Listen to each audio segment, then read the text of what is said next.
Tracy here from Early Bird Acres. Welcome to my farm. Me and my family, which consists of my husband Brian, my daughter Eva, and my son Marcus, along with our golden retriever Bella and our 18 chickens. We farm this land in Fruitvale, British Columbia, and you can find us online on Facebook, on Instagram at Early Bird Acres Fruitvale, as well as www.earlybirdacres.ca. And we go to the weekly Trails Incredible Farmers Market, I guess bi-weekly. And we also sell at the local grocery store here in Fruitvale. So welcome aboard. I can't wait to show you what we do in a day and all year long here at the farm. It's non-stop fun, and welcome along.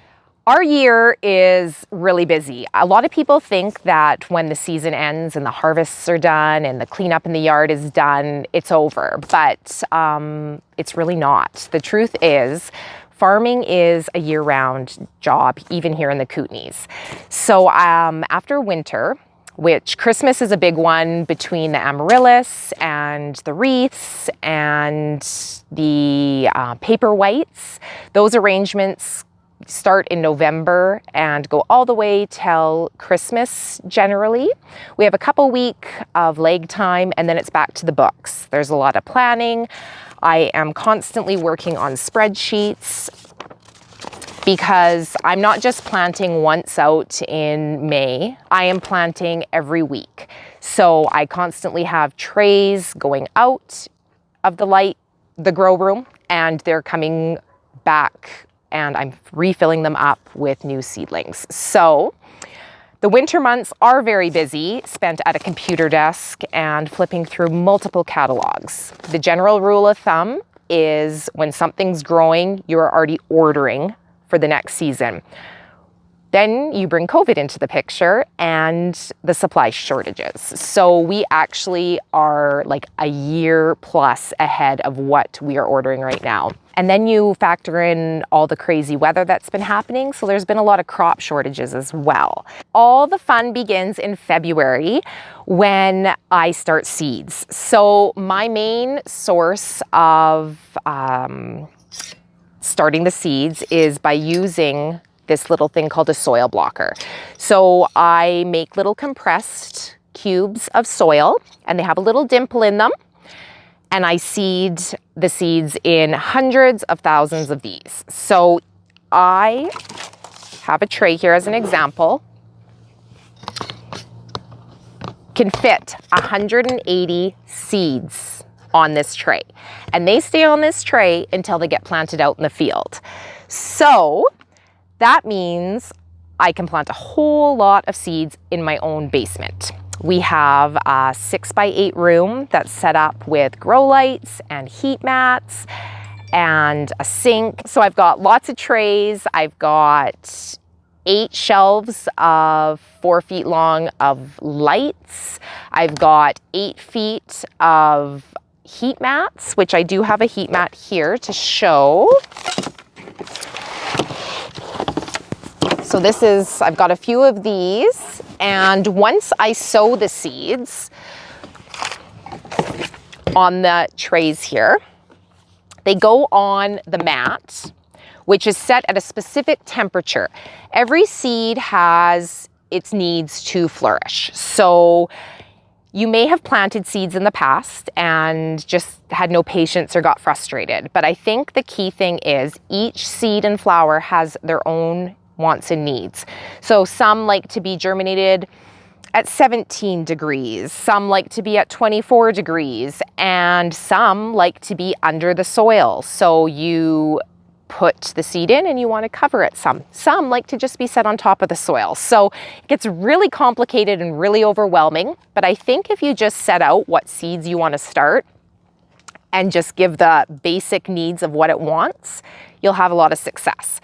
So if I hadn't have taken the course I took on flower farming, I probably would have been in tears on week 1 because there is a lot more to it, but the things, the components that make up the success are pretty straightforward and make sense once you actually sit there and think, hey, I guess like you don't just throw the seeds in the ground and they grow. So one little trick I have for anyone who wants to start seeds, is get an aluminum pan. You get a seed packet of, let's say, 500 seeds, and you look at it and you're like, oh my gosh, they ripped me off. There's only 20 seeds in there. There actually probably is 500. They're just so small. So get yourself an aluminum pan, pour the seeds in there, and I even do my carrots this way.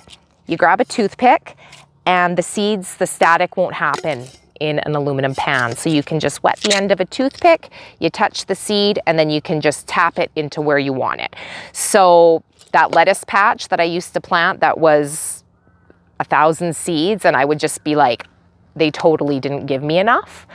There was actually 1,000 seeds there, and once I actually started planting them as per the seed needs, it turned out to be a great success. So there is some steps, but they become natural. One thing I do want to say is this is the course I took by this author, Lisa Mason Ziegler.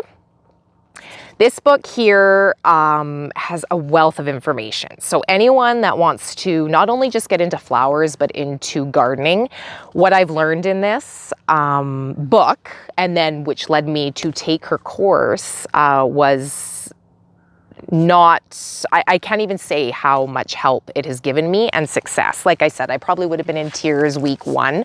Instead, I had nothing but excitement, calling my family down. I swear we went down to that grow room multiple times a day, and I'd actually be out in public and the kids would be like, oh mom, we should go down to the grow room. And I'm like, oh, is this politically okay right now to be saying out loud? But turns out it's all good, right? Once people understand what we're doing, they get really interested too and want to come see. So this is another book, Vegetables Love Flowers by her, and it lays it all out as well. So when the seed starting's happening, during that time we also are starting to think of the snow melting and getting the lands prepped for spring. So this past spring, because it was our first year with the Early Bird Acres, we did our soil testing in the spring. So we had to go around and go 6 inches deep in multiple spots around the yard, and we sent it away to a laboratory in Ontario. And days later, they got back to me with what my soil lacked, what it had a lot of, what it had nothing of, and gave recommendations of what we need to add. And by doing that, we're going to help the habitat in the soil, we're going to help the nutrients that the flowers need, and we're going to have a really balanced system. So it's going to eliminate pests, it's going to encourage beneficial insects, and it's going to make our flowers grow. So I feel that that is a really important part when you're going to be doing a crop for profit, especially because you don't want to plant something and have failure. So as the seeds start to grow under the lights, some of them we do something called pinching, which encourages branching and more growth in the long term of the plant. It is a little bit scary sometimes when your 6-inch snapdragon suddenly becomes a spindly little seedling, but I promise it works, and that one stem will suddenly give you 10 branching stems. So it really is beneficial. Definitely check before you pinch something, because there are some things that are one stem only, but pinching makes a big difference. So once we pinch, we set the seeds out day by day and harden them off. So our hardening off we do between 7 and 10 days, and that is to get the seedlings acclimatized to the outside world. They've just been under grow lights for weeks. Some of them have been under there for a long time, depending on the seed, some of the needs of the seed. So then we set them outside day by day, hour by hour, increasing from shade to a little bit of sun to all day. And then we know that they can come out. Now this year, we did a lot of cool flowers, which is referring back to the book of the course I took. So the cool flowers, depending on your zone, and last frost date, can go out really early. So I actually had crops out in the field April 1st, and that actually included sunflowers. I thought sunflowers are a cheap crop. Why not get them 3 weeks old inside, plant them out, and hoop and cover them? So what I do is those April 1st crops got planted out in the landscape fabric to help weed control. And then we had PVC pipes and frost cloth. So you can get that in small quantities, even at the local stores in town. I ordered from an agricultural company in massive bats of it, but you have them in your fields.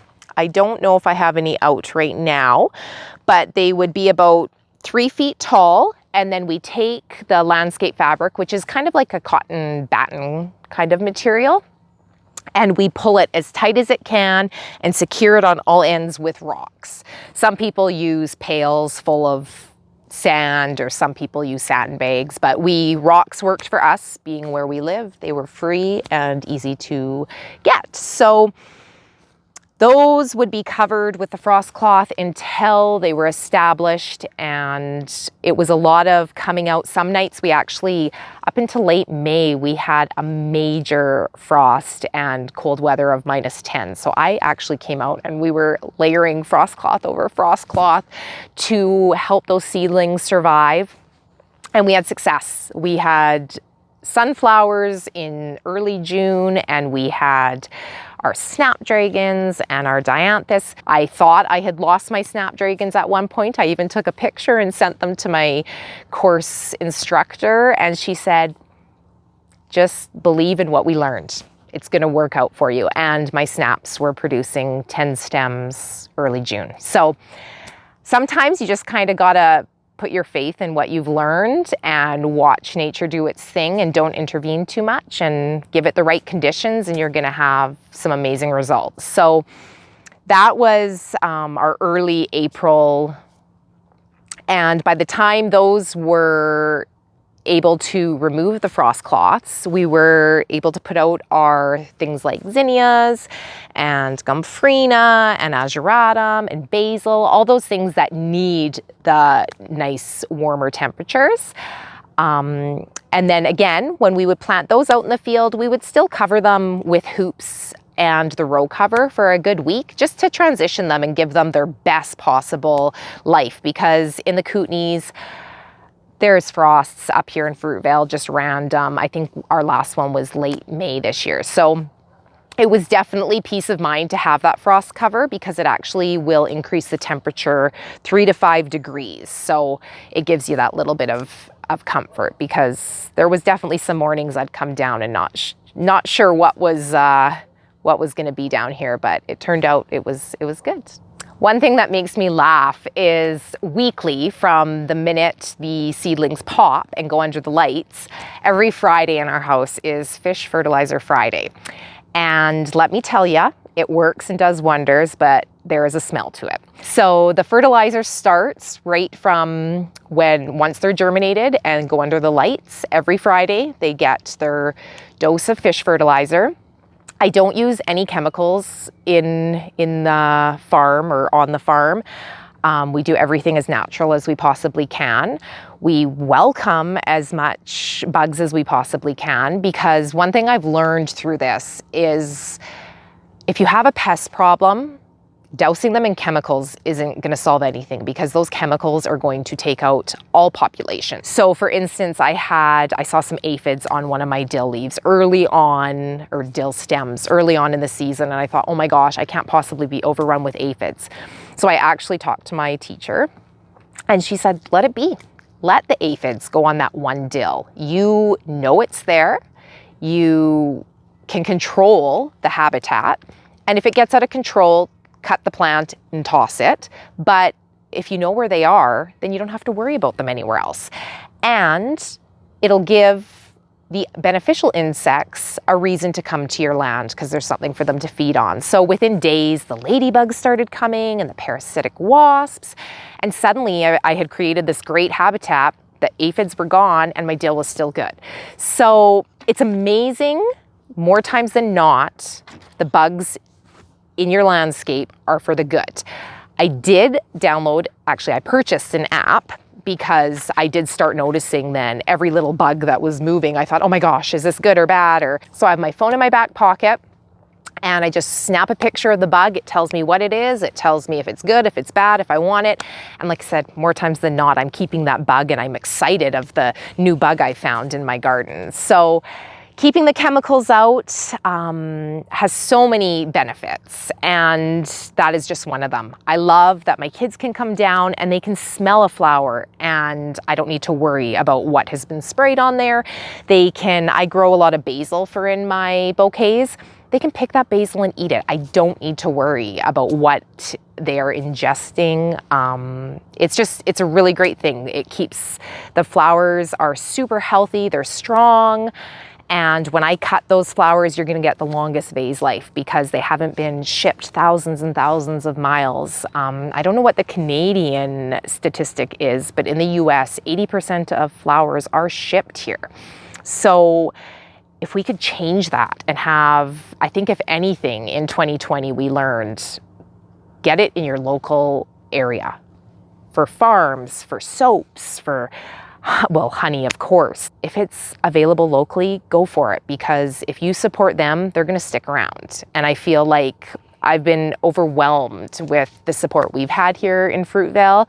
Between the market and the grocery store, we are selling every stem that we can produce. And because of that, next year we are increasing our land. Right now we're farming on 2,500 square feet, and next year it'll be 5,000. So we're gonna have double everything, and I have so many great things planned, and this is just year 2. So one of the things, especially in our area here in the mountains, you can see we garden on a slope because we literally are up in the mountains, is the animal pressure. So we've got deer that we love, that roam through the land. We've got gophers and voles and everything in between. So one of the things when we set out to do this farm was we needed fencing.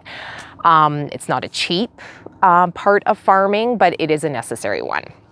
We want those animals to stay around here. My theory is we have an agreement. You stay out there, I'll stay in here. I'll throw you stuff out there to munch away at. We'll leave your land free, but don't eat my stuff. The deer have stayed out. We've got the 6'6" fencing all the way around, and then we've got a perimeter of string as well. And they come, I'll be out here. I'll be surprised if we don't see them tonight. There's 2 little baby fawns and a mom, and they wander through and I talk to them, and obviously our agreement's working. With harvesting, every flower, like seed starting, has its own requirement. So something like a zinnia, we have something called a wiggle test. So when you go to cut it, you need to wiggle it. And if this part of the stem, which is actually hollow, is nice and sturdy, you're good to cut it. And I'm actually gonna show you something that would make some people jump, but I'm going to cut this flower way down there. And then, even though there was gonna be side shoots, those side shoots wouldn't give me this nice long stem. So I'm gonna cut it down there. It's gonna continually branch from the bottom of that plant that is back to 3-4 inches tall. So that zinnia was good. But if I go to this one, it is super wiggly, and that would not be cut yet. I do harvesting twice a week generally. Sometimes it is more. I've been getting a lot of requests. As long as I have 24 hours notice, I have a soft spot and say, yes, I'll get you that bouquet if you contact me. My goal is the 7 to 10 day vase life, and I've been getting great response. 2 weeks, people are coming to the market and they're saying they threw out their bouquet the day before. Now that bouquet might not be the original 15 to 25 stem bouquet you got, but I try and put a mix so that you may take a few pieces out here and there and end up with just a nice little posy like this at the end of it all. But you're still gonna have something there that reminds you why you wanna come back down to the market. So right here we've got lemon basil. I wish you guys had smell-o-vision because it smells amazing. Most of my bouquets at this time of year have the basil in it because it just, honestly, when you're driving home from the market, that smell is intoxicating. It's just amazing. So basil is one that has a very specific time to pick it. So I like it to flower, and you kind of want it to be a little bit woody. So you kind of shake it again and it'll feel like it's stiffened up a bit. And then like the zinnias, I'm gonna go and cut deep down there. Now that there is not even close to what I'll be using. This might make some people, again, upset, but I'm gonna strip off all of that. That would be what was destined to be in your bouquet. And it's gonna go right in the water. And the CVBN tab that I put in, it's a formulation of chlorine, and it dissolves slowly over time, and it cleans the stem. So it gives it its best life right from the start. So another thing about basil is it does wilt sometimes. So if basil does get droopy when I get up to the house, I would just take a little cup, pour some hot boiling water out of the kettle in it for 5-10 seconds, then pop it back in my conditioning water, and by morning it should be perked right up and ready to go. All right, so we're gonna let those flowers sit overnight to give them the best vase life possible. I'll wrap them up in a bouquet and we'll see you at the market for your special delivery. Thank you from the Zelke family at Early Bird Acres. Good morning. It's the next day and here we are set up at the market. We've already had a few sales, so generally we're sold out within the hour, but I do have a bouquet special for you guys. We picked these last night together. There you are. I had my helpers here, Eva and Marcus, and we're here all day at the market from 10 till 2.